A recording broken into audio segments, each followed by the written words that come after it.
মানুষকে পরিবর্তন না করলে আপনি কার জন্য আইন বানাবেন? চোর বাটপারের জন্য আইন বানাবেন? আইনের অভাব আছে পৃথিবীতে। আইন যত বেশি তত চোর বাটপারের সংখ্যা বেশি। তার মানে চোরই বাটপারি কমানোর জন্য আইন বানাইছে। রাস্তায় যদি পুলিশ বেশি দেখি তার মানে কি খুব ভালো চলতেছে সমাজ? আপনি কি আমার কথা বুঝেন নাই? রাস্তায় প্রচুর পরিমাণ পুলিশ, যেই দিকে যান এইদিকে পুলিশ, তাতে কি তার মানে ওই দেশটা খুব ভালো চলতেছে? ব্যাপারটা কিরকম? নাকি চোর বাটপারের সংখ্যা বাড়ছে এই কারণে পুলিশের সংখ্যা বেড়েছে? কিয়ামতের কি একটা আলামত না যে পুলিশের সংখ্যা বাড়বে? রাসূল সাল্লাল্লাহু আলাইহি ওয়াসাল্লামকে বলেন নাই তার মানে তখন ধোঁকাবাজদের বাটপারদের সংখ্যা বাড়বে? রাসূল সাল্লাল্লাহু আলাইহি ওয়াসাল্লামের সময় কতজন পুলিশ ছিল? কে ছিল? ওমর রাদিয়াল্লাহু আনহুর জন্য সময় কয়জন পুলিশ ছিল? তিনিই পাহারা দিতেন, রাতে ঘুরে ঘুরে বেড়াতেন। অথবা বলা হয় ওমর রাদিয়াল্লাহু আনহুর খেলাফতের আমলে শরিয়াতে শামে কোন চোর বাটপার অথবা কোন ডাকাত অথবা ইসলাম বিদ্বেষী কোন লোক ওইখানে ঢোকার আগে ভয়ে আতঙ্কে থাকতো ওমর দেখে ফেলবে। ওমর দেখবে কোথা থেকে? তিনি তো মসজিদে নববীতে রাতের নামাজ আদায় করছেন, কেমন লাইক করছেন। কিন্তু আল্লাহর পক্ষ থেকে আল্লাহ সুবহানাহু ওয়া তাআলা ব্যবস্থা করে দিয়েছেন। আল্লাহ তাআলা সেই কথাই বলেছেন যে সানুলকি ফি কুলুবিল লাযিনা কাফারুর রুবা বিমা আশরাকু। অন্য আয়াতে আছে যে আমি কাফেরদের অন্তরে তোমাদের ব্যাপারে ভয় তৈরি করে দেব। রাসূলুল্লাহ সাল্লাল্লাহু আলাইহি ওয়াসাল্লাম বলেছেন নুসিরতু বির রুবি মাসিরাতা সাফারিন আও মাসিরাতা শাহরিন। আমি যদি কোনো শত্রুদের বিরুদ্ধে কোনো অঞ্চলে যুদ্ধের জন্য যাত্রা শুরু করতাম, 1 মাসের রাস্তা দূরে এখন ওরা আছে, ওরা ওইখানেই ভয় পেয়ে ওরা পালিয়ে চলে যেত, যুদ্ধের ময়দান পর্যন্ত আমার যাওয়া লাগতো না। আল্লাহ তাআলা ওদের অন্তরে এরকম ভয় তৈরি করে দিতেন ঈমানদারদের ব্যাপারে। আপনি যখন রাতের সালাত আদায় করবেন তখন অন্তরে আপনার শত্রুদের বিরুদ্ধে আল্লাহ তাআলা ভয় তৈরি করে দেবেন। আপনার রাতের নামাজ নাই, দিনের বেলা কেবলমাত্র সম্পদ, টাকা পয়সা আর অস্ত্র শস্ত্র দিয়ে আপনি শত্রুদের বিরুদ্ধে বিজয়ী হবেন? নেভার নেভার, এটা কোনোদিন হয় না, এটা কোনোদিন হয় না। এই কারণে দেখেন না সূরাতুল মুজাম্মিল আল্লাহ সুবহানাহু ওয়া তাআলা বলেছেন যে একদল লোকের তাদের কাজ হবে কি? ওয়া আখারুনা ইউকাতিলুনা ফি সাবিলিল্লাহ, একদল আল্লাহর রাস্তায় যুদ্ধ করবে। ওয়া আখারুনা ইয়াদরিবুনা ফিল আরদি ইয়াবতাগুনা মিন ফাদলিল্লাহ, আরেক রাস্তায় তারা, আরেক দল তারা আল্লাহ সুবহানাহু ওয়া তাআলার ব্যাপারে, আল্লাহর দ্বীনের ব্যাপারে জ্ঞান অর্জন করার জন্য তারা চারিদিকে ছড়িয়ে পড়বে। আল্লাহ তাআলা বলেছেন মা কানা আল মুমিনুনা লিয়ানফিরু কাফা ফালাউলা নাফার মিন কুল্লি ফিরকাতিন মিনহুম তায়ফাতুল লিয়াতাফাক্কাহু ফিদ-দ্বীন ওয়া লিয়ুনযিরু কওমাহুম ইযা রাজাউ ইলাইহিম লাআল্লাহুম ইয়াহদারুন। যে মুমিনরা সবাই যুদ্ধের ময়দানে একসাথে ঝাঁপিয়ে পড়বে, এটা কখনোই না, এটা হবেই না, এটা তাদের জন্য উচিতই না, এটা তাদের শরিয়া অনুমোদন করে না, আমি তাদেরকে পারমিশন দেই না।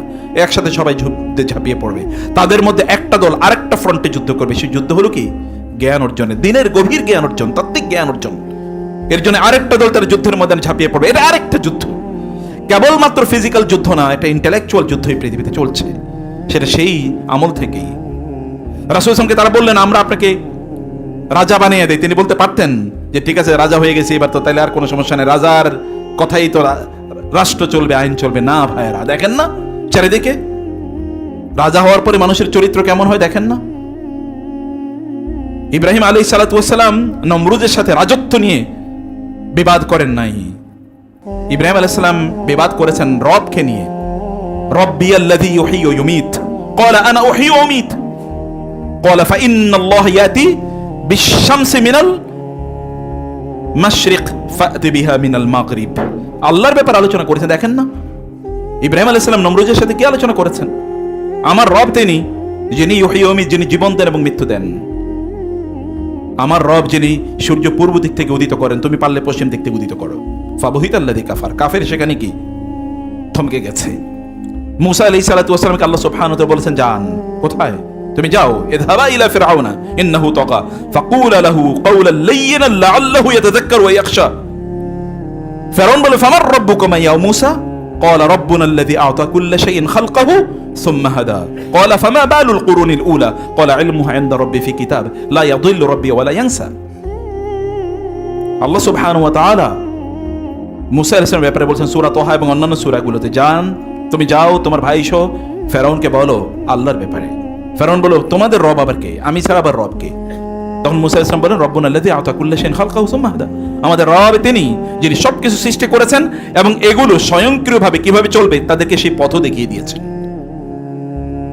তাদেরকে পথ দেখিয়ে দিয়েছেন। পৃথিবীর আল্লাহর যত সৃষ্টি জগতে সব সৃষ্টি তারা নিজেরা চলে। আল্লাহ তাদেরকে একটা সুন্নাহ দিয়ে দিয়েছেন, ওই প্রিন্সিপাল মূলনীতি অনুসারে চলে। কেবল মানুষ চলে না, আর জিনরা চলে না। এবং এই কারণে মানুষ এবং জিনের জন্য আল্লাহর পক্ষ থেকে বারবার হেদায়েতের জন্য নবী রাসূলরা এসেছে। প্রিয় ভাইরা বোনেরা, সকল নবীদের অবস্থা একই ছিল, সবাই একই কাজ করেছে, কিন্তু আমরা সত্যিকার অর্থে কেবল আমরা বাহ্যিক দিক নিয়ে আমরা কেবল ব্যস্ত আছি, অন্তরে কোনো অবস্থা নাই। আল্লাহকে বলেন না কথা, ইন তানসুরুল্লাহ ইয়ানসুরকুম ওয়া ইউসাব্বিত আকদামাকুম, তোমরা যদি আল্লাহকে সাহায্য করো তাহলে আল্লাহ তোমাদেরকে সাহায্য করবেন এবং তোমাদের পাগুলোকে আল্লাহ তাআলা যুদ্ধের ময়দানে শক্তিশালী করে দেবেন, তোমাদেরকে কেউ পরাজিত করতে পারবে না।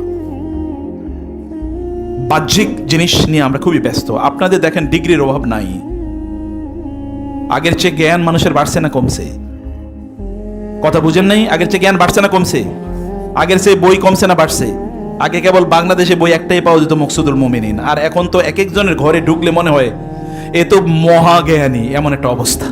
মানে যে পরিমাণ বই আছে, এই বই যদি সে পড়ে থাকে তাহলে তার প্যারালাল জ্ঞানী আর একটাও খুঁজে পাওয়া যাবে না দুনিয়াতে।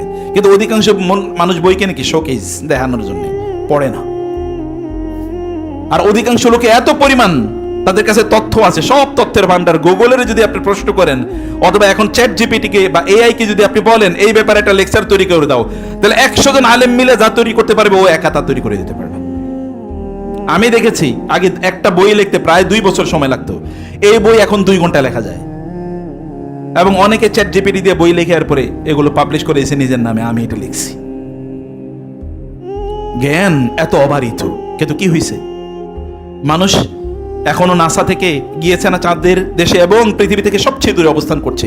একই মানুষগুলো আবার মানুষের হত্যা করার জন্য বম্বিং করছে, অকাতরে তারা মানুষকে হত্যা করছে। তার এই বিজ্ঞান এবং প্রযুক্তি টেকনোলজি আমাদেরকে কোথায় নিয়ে গেল? আমাদেরকে মানুষ বানাইলো না অমানুষ বানাইলো? প্রিয় ভাইরা, আমরা কেবল মেশিন হয়ে গেছি, মেশিন বানাইছি, নিজেরও মেশিন হয়ে গেছি। এর বাইরে কোনো কিছু না, মানুষ হতে হবে।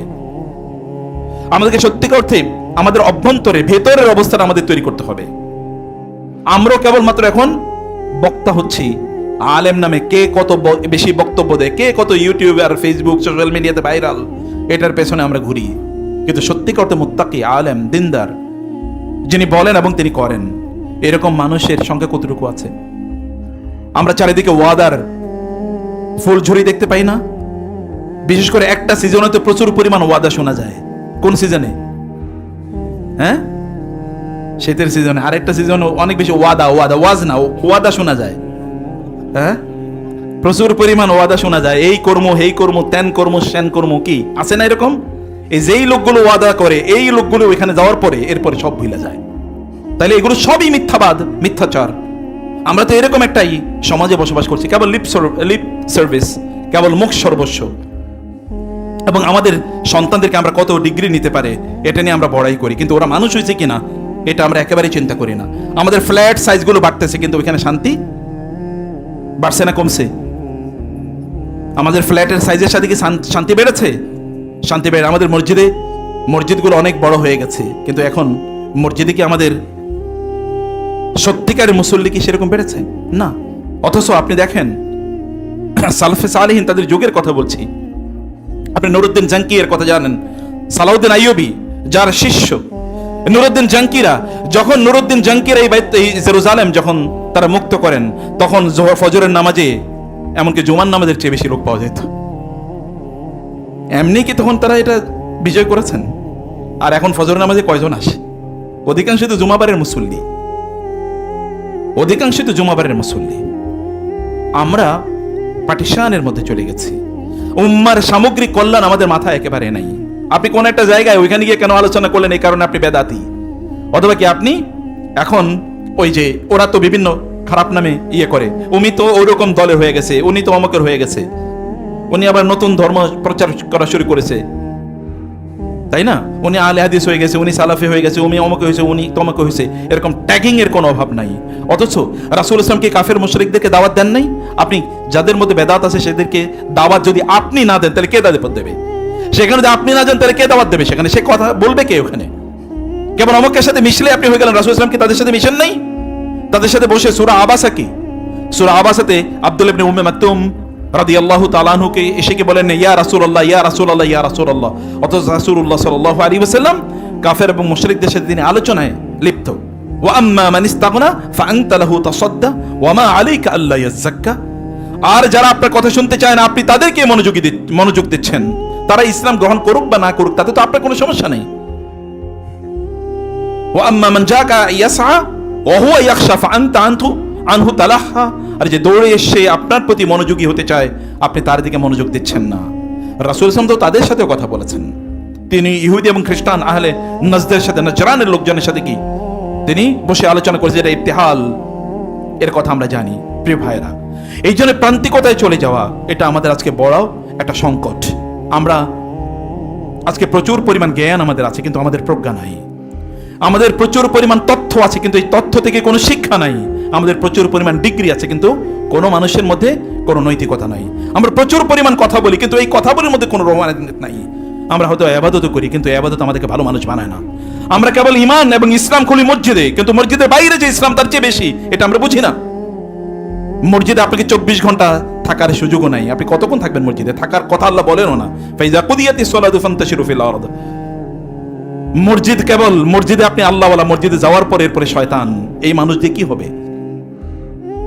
মসজিদে যাওয়ার পর মসজিদের বাইরে আপনার সবচেয়ে বেশি সময় কাটে আপনার ব্যবসায়িক হাউজে, আপনি যেখানে কাজ করেন, চাকরি করেন, অথবা যেখানে আপনার সময়গুলো কাটান, সেখানে আপনি আল্লাহওয়ালা কেনা, সেখানে আপনার দিনদারি লেভেলটা কতটুকু, সেখানে আপনি ইন্টারনালি কতটুকু পরিশুদ্ধ। আল্লাহ তাআলা তার রাসূলকে কেবলমাত্র জ্ঞান বিতরণের জন্য পাঠান নাই। রাসূলুল্লাহ সাল্লাল্লাহু আলাইহি ওয়াসাল্লাম মানুষকে পরিশুদ্ধ করেছেন, মানুষকে ভেতর থেকে পরিবর্তন করেছেন। আপনারাও আমাদেরকেও ভেতর থেকে পরিশুদ্ধ হওয়া লাগবে, ভিতর থেকে পবিত্র হওয়া লাগবে, ভিতর থেকে শক্ত হয়ে উঠতে হবে। আদরওয়াইজ এটা লিকলিকে গাছের মতো যে কোনো সময় এটা ভেঙে পড়ে যাবে। রাসূল সাল্লাল্লাহু আলাইহি ওয়াসাল্লাম কি বলেন না, আল মুমিনু কাল খামা, মুমিনরা হচ্ছে কিসের মতো? একটা ধানের গাছের মতো। এটা যখন ঝড় আছে তখন একদিকে একটু ঝুলে পড়ে যায়, আবার যখন ঝড় চলে যায় তখন আবার সোজা হয়ে দাঁড়ায়, কিন্তু ভেঙে পড়ে না।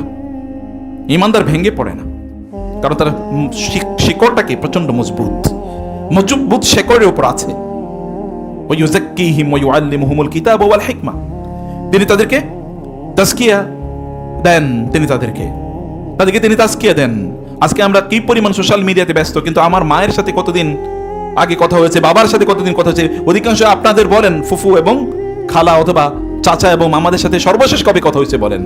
কিন্তু আপনার সোশ্যাল মিডিয়ার ফ্রেন্ডদেরকে নিয়ে আপনি প্রতি মুহূর্তে ব্যস্ত।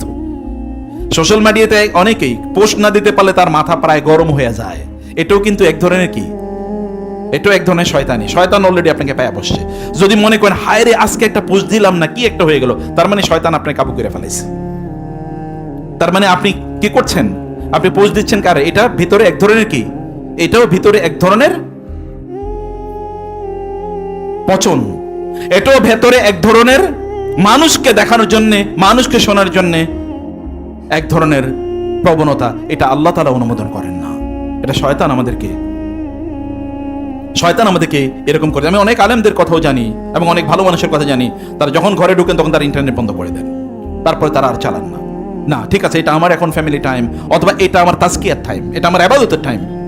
অনেকে মসজিদে ঢোকার সাথে সাথে তারা ইন্টারনেট বন্ধ করে দেন, অথবা মোবাইল বন্ধ করে দেন। আপনারা এরকম একটা কিছু করেন, কিছু একটা দেখান যে আমি আল্লাহর সাথে যখন রিলেটেড থাকবো, কানেক্টেড থাকবো, তখন সবকিছু আমি বন্ধ করে দিচ্ছি।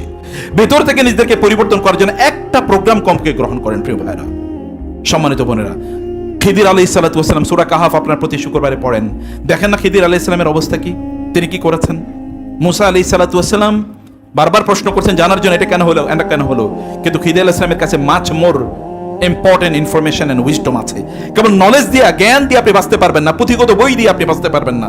আমাদের সাহাবায়ে কেরামের কয়টা বই ছিল, সালাফদের কাছে বই কয়টা ছিল? একটাই আল্লাহর কিতাব আর রাসূল সাল্লাল্লাহু আলাইহি ওয়াসাল্লামের কিছু কথা। তাও তারা এগুলো কত পরে এগুলোকে কালেক্ট করেছে বিশুদ্ধ।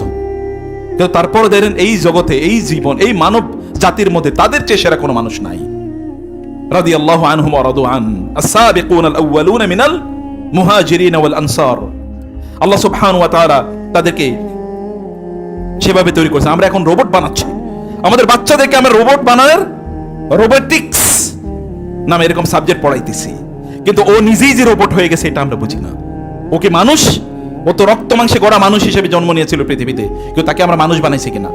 ভাইরা ভালো করে শুনুন, আপনার অট্টালিকা, আপনার এই ব্যবসা বাণিজ্য, আপনার এই চাকরি বাকরি, আপনার এই সম্পদ কিচ্ছু আপনারা বাঁচাইতে পারবে না যদি আপনার সন্তানদেরকে আপনি মানুষ না বানান। আপনি নিজে যদি মানুষ না হন, আপনার নিজের মধ্যে যদি সেই মনুষ্যত্ব বোধ যদি তৈরি না হয়, আমি আপনাদেরকে সেই কথাই বলতে চাই। আজকে আমরা কি দেখতে পাই? যাদেরকে আমরা সমাজে দায়িত্ব দিই তারা আমাদেরকে হত্যা করার জন্য পরিকল্পনা করে, অথবা যারা যা এর আগে বলেছে সেগুলোকে তারা প্রত্যেকটা মুহূর্তে তারা ধ্বংস করে দেয়। আবার আরেক দল মনে করে ওইখানে গেলেই সব আমরা সমাধান করে ফেলতে পারবো। কোনোভাবে না, আগে সমাজ পরিবর্তন করা লাগে। নবীরা যা করেছেন, রাসূল ইসলাম যা করেছেন, মক্কায় দেখেন যারা ঈমান গ্রহণ করেছে এরা কারা? মদিনার ভিত্তি তৈরি করেছেন তারা। মক্কায় যারা ইসলাম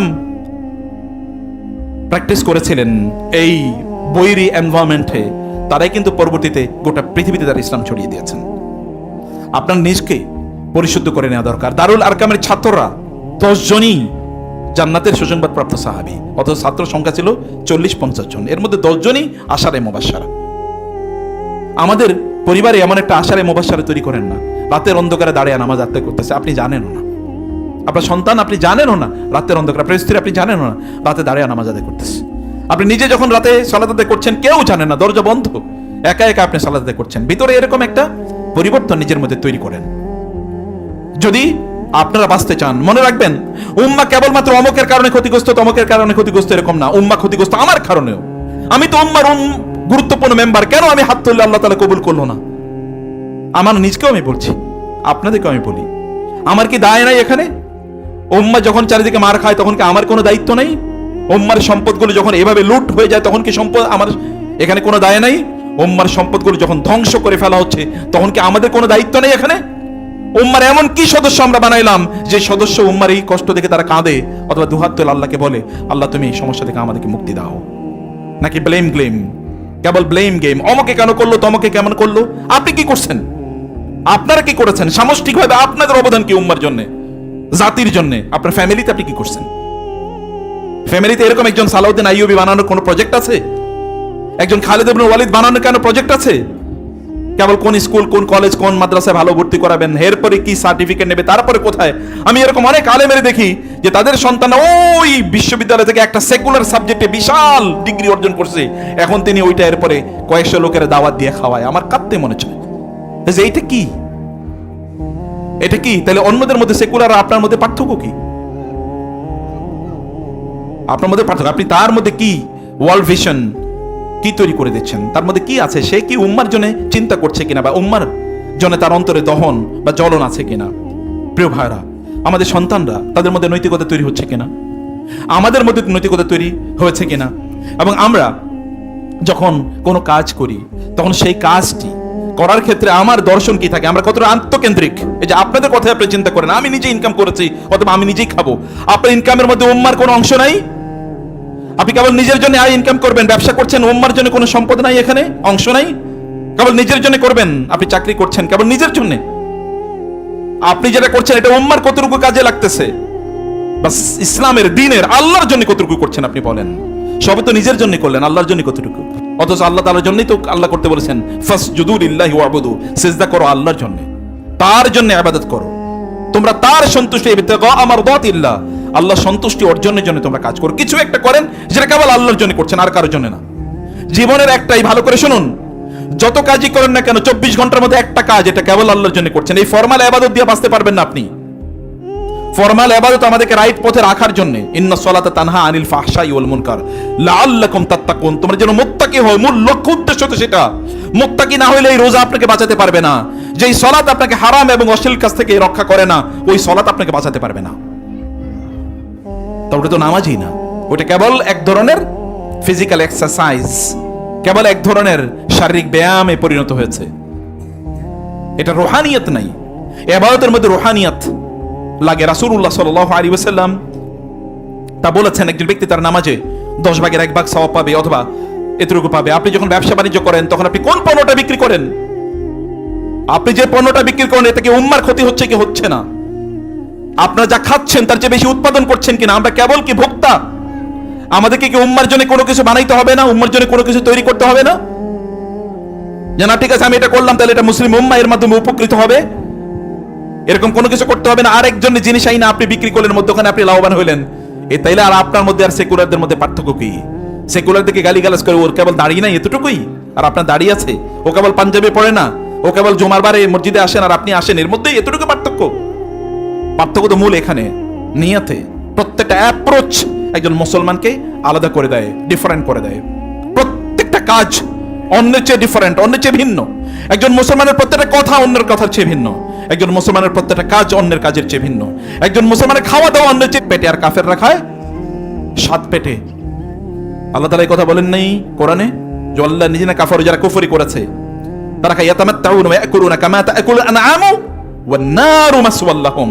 কুকুর, বিড়াল এবং গরু ছাগলগুলি যেমনি ভাবে খায়, কাফের এবং মুশরিকরা সেভাবে খায়। আপনাদের বাচ্চারা এখন স্ট্রিট ফুড, কোথায় সবচেয়ে ভালো খাবার তৈরি হয় এটা ভালো জানে, কিন্তু কোথায় দিন ভালো করে শেখা যাবে এটা জানে না। এই ব্যর্থতা কাদের? আপনার সবচেয়ে ভালো ভালো জিনিস কোথায়, কোন পণ্য সবচেয়ে ভালো, কোন প্রোডাক্টটা সবচেয়ে ভালো এটা আপনারা জানেন। আপনাদের ঘরের স্ত্রীরা কোন খাবারটা সবচেয়ে ভালো রান্না করা হয় এটা জানে, কিন্তু তারা দিনের মৌলিক জিনিসগুলো জানে না। এই ব্যর্থতার দায় কার? এই জাতি নিয়ে আপনি কিভাবে গোটা পৃথিবীকে নিয়ন্ত্রণ করবেন? গোটা পৃথিবী চালাবেন কিভাবে? সালাহুদ্দিন আইয়ুবী রাহিমাহুল্লাহ যখন তিনি জেরুজালেম, এই যে বাইতুল মুকাদ্দাস যখন তিনি মুক্ত করবেন ক্রুসেডারদের কাছ থেকে, তিনি রাতের বেলা সালাতে দাঁড়িয়ে গেলেন এবং সালাতে দাঁড়িয়ে এরপরে তার সৈন্যদেরকে বলেন, এই তোমরা তো শত্রুদের আক্রান্ত। সবাই হুড়মুড় করে ঘুম থেকে উঠলো, বলে কই শত্রু আমাদেরকে আক্রমণ করছে? বলে শত্রু, সবচেয়ে বড় শত্রু তোমরা কি শোনো না? তোমাদের রব বলেছে ইন্নাশ শাইতানা লাকুম আদুউন ফাত্তাখিযুহু আদুওয়া। শয়তান তোমাদের শত্রু, অতএব শয়তানকে শত্রু হিসেবে গ্রহণ করো। শয়তানই তোমাদের সবচেয়ে বড় শত্রু। তোমাদেরকে তো তোমাদের শত্রু ঘুম পাড়িয়ে রেখেছে, আগামীকাল যুদ্ধ, তোমরা ঘুমাও কি হবে? তোমাদের রবের সামনে দাঁড়িয়ে এখন তোমাদেরকে বলতে হবে যে আগামীকাল যুদ্ধে তুমি আমাদেরকে সাহায্য করো। ইনস্তাগীসুনা রাব্বাকুম ফাস্তাজাবা লাকুম আন্নী মুমিদ্দুকুম বিআলফিন মিনাল মালাইকাতি মুরদিফিন। আল্লাহর রাসূল সাল্লাল্লাহু আলাইহি ওয়াসাল্লাম বদরের আগে রাতের বেলা সারা রাত তিনি নামাজ আদায় করেছেন এবং তিনি আল্লাহর কাছে দোয়া করলেন। সকালবেলা আল্লাহ তাআলা ফেরেশতা পাঠিয়ে দিলেন জিবরিলকে, যান গিয়ে বলে দেন, যাও গিয়ে বলে দাও আমার রাসূলকে আমি যুদ্ধের ময়দানে 1000 ফেরেশতা দিয়ে সাহায্য করব। একজনের পর আরেকজন নামবে, একজনের পর মুরদিফিন, মুনজিলিন, মুসাউইমিন। আল্লাহ তাআলা বলেছেন, এইভাবে আল্লাহ তাআলা ফেরেশতা নাজিল করেছেন। আমাদের এই সম্পর্ক কবে তৈরি হবে? যখন আল্লাহর কাছে দুহাত তুলে বলবো, আল্লাহ তুমি রক্ষা করো, আল্লাহ তুমি বাঁচাও, আল্লাহ তুমি সাহায্য করো, তখন আল্লাহ তাআলা আরশে আজিমে আমাদের দোয়াটা কবুল হবে। সবকিছু ভেদ করে আল্লাহর আরশে পৌঁছে যাবে আমাদের দোয়াটা। এই মানুষ যদি আপনি না হতে পারেন, আমি না হতে পারি, তাহলে উম্মার জন্য আমি করলাম কি? আমার জন্য কি করলাম, উম্মার জন্য কি করলাম? যে উম্মার আইডেন্টিটি আমি বিয়ার করে, যে উম্মাকে নিয়ে আমি কাঁদি, কেবলমাত্র অমকের বিরুদ্ধে তমকের বিরুদ্ধে স্লোগান, বা কেবলমাত্র অমকের দোষ ধরা তমকের দোষ ধরা। আপনি এবং আমি কতটুকু? আমার কোনো দায় নাই, উম্মার জন্য অবশ্যই অবশ্যই দায় আছে। প্রিয় ভাইরা, সে কারণে বলছি, আমরা আজকে সবকিছুকে স্বাভাবিক বানিয়ে নিয়েছে। মুসলমান দেশে, বাংলাদেশের একটা 90% মুসলমান দেশ। আপনি বলেন এখানে নৈতিকতা কোথায় আছে? আপনি বলেন এখানে মানুষ তাদের ওয়াদা দিয়ে ওয়াদা ঠিক রাখে কোথায়? আপনি বলেন মানুষ তাদের হক আদায় করছে, কয়জন মানুষ আপনি পাবেন? আমি তো এখনো দেখি অনলাইনে এসে বিভিন্ন জায়গায়, অফলাইনে লোকেরা এসে কাঁদে। প্রত্যেকটা দিন এরকম কত শত শত মেসেজ আসে, অমকের টাকা দিছি টাকাগুলো দেয় না, অমকের কাছে টাকা পাবো টাকাগুলো দেয় না, অমকের সাথে ব্যবসা করতে গেছি চিটিং করে সব বাটপারি করে সব নিয়ে গেছে। দিনদার আমাদেরই ভাইরা, দিনই কমিউনিটি, কথিত দিনই কমিউনিটি। কাউকে আপনি বিশ্বাস করতে পারছেন না, নেকড়ে বাঘের মতো চরিত্র। উপরে দিয়ে ভালো, ভেতরে দিয়ে একেবারেই শেষ। ভেতরে দিয়ে কাউকে বিশ্বাস করার মতো না। আমরা সমাজে এরকম একটা মানুষ কবে তৈরি করব? আল্লাহ রাসূল সাল্লাল্লাহু আলাইহি ওয়াসাল্লাম তিনি নবুয়তের এই মিশন শুরু করার আগেই মক্কার লোকেরা তাকে কিভাবে চিনতেন? মক্কার লোকেরা জানতেন এই লোক কোনোদিন মিথ্যা কথা বলে নাই, ইনি কোনোদিন কারোর সাথে দেয়া ওয়াদা নষ্ট করে নাই, উনি মানুষের ক্ষতি করবে অসম্ভব, ইম্পসিবল, তিনি মানুষের ক্ষতি করবে এটা হতেই পারে না। এই কথা কি মানুষ বলে নাই? তাকে কি আল আমিন এবং আস-সাদিক লোকেরা বলে নাই? পরম সত্যবাদী, পরম বিশ্বস্তকে লোকেরা বলে নাই? তার শত্রুরা কি তার ব্যাপারে বলে নাই? ওয়াল ফাদলু বিমা শাহিদা বিহিল আ'দাউ, শত্রুরা কি তার পক্ষে কথা বলে নাই? তাই আমার মতো মানুষ আমরা দেখি না, এত ভালো মানুষ। যখন বিপদ হতো তখন তার কাছে লোকেরা দৌড়ে আসতো। আপনারা বলেন বিপদ হলে আপনাদের কাছে দৌড়ে যায় কিনা? বা বিপদ হয় আপনারা খবরই রাখেন কিনা? এই মসজিদে যারা আছেন আপনারা নিজেকে একবার প্রশ্ন করুন, সমাজে একটা বিপদ হয়েছে, এখানে কারে পাওয়া যায়? আপনাকে পাওয়া যায় কিনা? সমাজের লোকেরা কি মনে করতে পারে যে এই লোকটার উপর আমরা আস্থা রাখতে পারি, বিশ্বাস রাখতে পারি, এই লোকটা আমাদের ক্ষতি করবে না? ইয়াং তোমরা যারা আছো একবার তোমরা চিন্তা করে দেখো, তোমার ক্লাসমেট যে মেয়েরা, তোমরা তো মিক্স এডুকেশনে পড়ো, তোমার ক্লাসে যে মেয়েরা পড়ে, এই মেয়েরা কি বলতে পারবে যে এই ছেলেটা আমার দিকে একবার চোখ তুলে তাকায় নাই? এরকম একটা মানুষ কি আমাদের দরকার না? এরকম একটা মানুষ দরকার না? সাহাবায়ে কেরাম, ওই যুগের সাহাবায়ে কেরাম তোমাদের মধ্যে পাওয়া যেতে পারে। সাহাবীদের সেই চরিত্র তোমরাও লালন করতে পারো। সাহাবীদের চরিত্র তো এটা, তারা তো মানুষ ছিল, তারা তো নবী না যে ঠিক আছে নবী আল্লাহ তাদেরকে স্পেশালি প্রটেক্ট করেছেন, তারা তো মানুষ। তো তাদের মধ্যে সেই চরিত্র তৈরি হলে আমাদের মধ্যে সেই চরিত্র কেন তৈরি হবে না? আমরা কেন সেটা তৈরি করতে পারবো না? সাহাবায়ে কেরাম রাদিয়াল্লাহু তাআলা আনহুম তারা যখন হাত তুলতেন আল্লাহ সুবহানাহু ওয়া তাআলা এর কাছে, আল্লাহ সুবহানাহু ওয়া তাআলা তার সাথে সাথে কবুল করে নিতেন। সাহাবায়ে কেরাম রাদিয়াল্লাহু তাআলা আনহুম উম্মার জন্য কাঁদতেন। তারা অন্তর থেকে বিশুদ্ধ ছিলেন, তাদের খুব বেশি কিছু ছিল না, তাদের জ্ঞান এত বেশি ছিল না, এত বেশি পড়াশোনা তারা করেন নাই, এত কিছু জানারও তাদের সময় নাই, এত বিশাল সভ্যতা, এত বিশাল সংস্কৃতি, এত বিশাল শিক্ষা প্রতিষ্ঠান কিছুই তাদের ছিল না, কিন্তু তাদের মধ্যে ছিল যেটি, তাহলে ভেতর থেকে ভালো মানুষ। ওই যে আল্লাহ তাআলা বলেছেন তাদের ভেতর থেকে তারা ভালো মানুষ ছিলেন, তাদের ইখলাস ছিল এবং তাদের আল্লাহর সাথে তাদের রিলেশন ছিল, সম্পর্ক ছিল, সেভাবেই তাদের নিজেদেরকে তারা তৈরি করে নিয়েছেন। প্রিয় ভাইরা, ব্যবসার কথা বলছি, চাকরির কথা বলছি, আপনাদের পড়াশোনার কথা বলছি। পড়াশোনা আমরা করি, আমাদের পড়াশোনার মূল লক্ষ্য উদ্দেশ্য থাকে কি? যদি এই যে আপনারাই আপনাদের সন্তানদেরকে যদি চিন্তা করান যে তুমি এই পড়াশোনা করলে একটা ভালো চাকরি পাইবা, তাহলে তো আপনি আপনারও জীবন শেষ করেন, ওর জীবন শেষ করে। ও কি কেবলমাত্র পড়াশোনা চাকরির জন্য করবে? ওর কি উম্মার জন্য কোনো দায়িত্ব নাই? ঠিক আছে বাবা, তুমি এই সাবজেক্টটা পড়ো, এর মাধ্যমে তুমি মুসলিম উম্মার উপকার করতে পারবা। তুমি এই স্কিলটা অর্জন করে এর মাধ্যমে তুমি মুসলিম উম্মার সাহায্য করতে পারবা, তাদেরকে অথবা দ্বীনের এতটুকু সার্ভিস দিতে পারবা। তার জন্য যে রিজিকের বরাদ্দ, এটা আল্লাহর পক্ষ থেকে নাই। কাফের এবং মুশরিকদেরকে তিনি যদি খাওয়াতে পারেন, এই পৃথিবীর সবচেয়ে বেশি সম্পদের মালিক যদি কাফের মুশরিকরা হয়ে থাকে, তাহলে এই দায় আমাদের, এই দায়িত্ব আমাদের। কারণ আল্লাহ তাআলা বলেছেন ওয়াদাল্লাহু আল্লাযীনা আমানু মিনকুম ওয়া আমিলুস সালিহাতি লা ইস্তাখলিফান্নাহুম ফিল আরদি কামা ইস্তাখলাফাল্লাযীনা মিন ক্বাবলিহিম ওয়া লা ইউমাক্কিনান্না লাহুম দীনাহুম আল্লাযী ইরতাদা লাহুম ওয়া লা ইউবাদদিলান্নাহুম মিন বাদি খাউফিহিম আমনা ইয়াবুদুনানি লা ইউশরিকুনা বি শাইআ। তোমরা কেবল আমার ইবাদত করো, আমার সাথে কাউকে শিরক করবে না, তাহলে এই গোটা জমিন আমি তোমাদের জন্য অবনত করে দেব। ওয়ালাকাদ কাতাবনা ফিজ জাবুরি মিন বাদি যিকরি আন্নাল আরদা ইয়ারিসুহা ইবাদিয়াস সালিহুন। আমি সকল আসমানি কিতাবে কথা লিপিবদ্ধ করে রেখেছি, এই জমিনের মালিক হচ্ছে আমার দিনদার বান্দারা। ইন্নী জাইলুন ফিল আরদি খলিফা, আমি জমিনে খলিফা বানাচ্ছি। জমিনের মালিক তো আপনারা, কিন্তু আপনারা মালিকানা অর্জনের মতো যোগ্যতাই অর্জন করেন নাই, আমরা এই যোগ্যতাই অর্জন করি নাই। যোগ্যতা অর্জন করতে হয় যখন একজন ব্যক্তি মাল্লাহুল মাওলা ফালাহুল কুল, আপনি যদি আল্লাহর জন্য হয়ে যান, তখন আল্লাহ তাআলা সবকিছুর মালিক আপনাকে বানিয়ে দেবেন। কারণ আমি মালিক হওয়ার পর, আমি রাজা হওয়ার পরে আমি যদি ফকিরের মতো আচরণ করি, তাহলে আল্লাহ তাআলা মনের দিকে তাকান, মেন্টালিটির দিকে তাকান। আল্লাহ তোমাদের চেহারার দিকে তাকান না, মনের দিকে তাকান। মন যদি দেখে একটা ফকিরের মন, তখন আল্লাহ তাআলা কিভাবে আপনার রাজা বানাবেন? রাজা বানাবেন কিভাবে? প্রিয় ভাইরা, আল্লাহ সুবহানাহু ওয়া তাআলা ধোঁকাবাজির মাধ্যমে কোনোদিন দিন প্রতিষ্ঠা হয় না, ধোঁকাবাজির কম্প্রোমাইজের মাধ্যমে কোনোদিন প্রতিষ্ঠা হয় না। রাসূল সাল্লাল্লাহু আলাইহি ওয়াসাল্লামের কাছে লোকেরা কি আসে নাই? একদিন আপনি আমাদের রবের ইবাদত করেন, আর আমরা একদিন আপনার রবের ইবাদত করব। আল্লাহ তাআলা নাজিল করে দেন কুল ইয়া আইয়ুহাল কাফিরুন লা আ'বুদু মা তা'বুদুন, তোমরা যার ইবাদত করো আমি তার ইবাদত করি না। ব্যাস, সম্পর্ক কাট অফ, পথ ইজ ক্লিয়ার। তোমাদের পথ আলাদা, আমাদের পথ আলাদা। ওয়ালা আনতুম আবিদুনা মা আ'বুদু, আমি যার ইবাদত করি তোমরা তার ইবাদত করো না। লাকুম দীনুকুম ওয়ালিয়া দীন, যাও তোমরা তোমাদের মতো করে চলো। আমাদের দিন, তোমাদের সাথে কম্প্রোমাইজ করার কিছু নাই। কম্প্রোমাইজ করে দিন প্রতিষ্ঠা করবেন এত সহজ? আল্লাহর কাছে ধরা খাইলে এরপরে কোনো উপায় নাই। No compromise. আল্লাহর দিন সম্পর্কে কম্প্রোমাইজ করার এই অনুমতি আপনাকে কে দিছে? আল্লাহর দিনকে কাট শর্ট করার এই ক্ষমতা আপনাকে কে দিছে? আল্লাহর দিনকে বিক্রি করার এই অনুমতি আপনাকে কে দিয়েছে? ভালো করে জিনিসগুলোকে ভালো করে বুঝেন। আল্লাহর কাছে পরিপূর্ণভাবে আত্মসমর্পণ, আল্লাহ তাআলা 99 ভাগ আত্মসমর্পণকে পছন্দ করেন না। ইজ ক্বালা লাহু রাব্বুহু আসলিম ক্বালা আসলামতু লিরাব্বিল আলামিন উদখুলু ফিস সিলমি কাফা ওয়ালা তাত্তাবিউ খুতুওয়াতিশ শাইতান। আল্লাহর দ্বীনে, ইসলামে কাফা, সবকিছু থেকে, কাফা এর দুটো অর্থ আছে। কাফা মানে যে সবকিছু থেকে কাট অফ করে, অথবা কাফা মানে একেবারে পরিপূর্ণভাবে সবকিছু থেকে কাট অফ, সবকিছু থেকে। এরপরে ইন্নী ওয়াজ্জাহতু ওয়াজহিয়া লিল্লাযী ফাতারাস সামাওয়াতি ওয়াল আরদা হানিফান ওয়া মা আনা মিনাল মুশরিকিন ওয়া আনা আউয়ালুল মুসলিমিন ওয়া আনা আউয়ালুল আবিদিন। ইব্রাহিম আলাইহিস সালাম কি বলছে?